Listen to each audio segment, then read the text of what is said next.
Quand la flèche s'est écroulée en verticale, elle a écrasé l'autel qui était au centre. Et donc, comme l'autel était complètement écrasé, il a fallu penser un nouvel autel, et c'était l'occasion aussi de réfléchir la coordination de l'ensemble des éléments du mobilier liturgique. Donc le fait de refaire une seule pièce, c'était l'occasion de repenser un ensemble et un ensemble cohérent.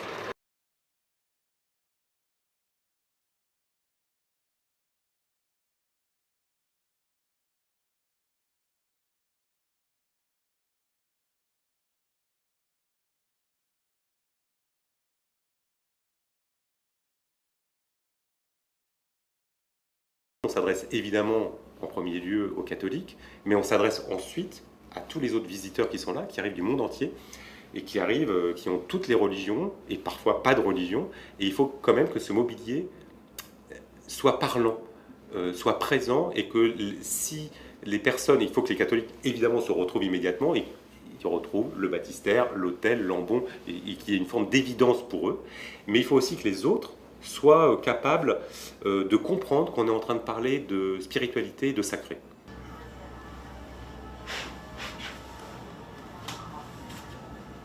Juste qu'il faut, je vous embêterai peut-être dans quelques jours à l'intérieur, mais là, j'explique que catégorie Roselinas, qu'il utilise, et que sur le moment où il n'y a personne qui utilise, 22-23, si c'est avant, ce sera mieux.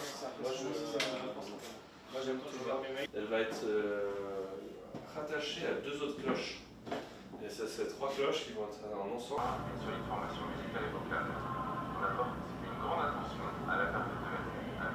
Ces pièces devaient parler de l'immuable, parce que ces pièces doivent rentrer dans une cathédrale qui a presque 1000 ans, doivent exister aujourd'hui et doivent déjà se projeter dans le futur. Donc on est dans quelque chose qui traverse les époques. Et donc il fallait un matériau pour ça.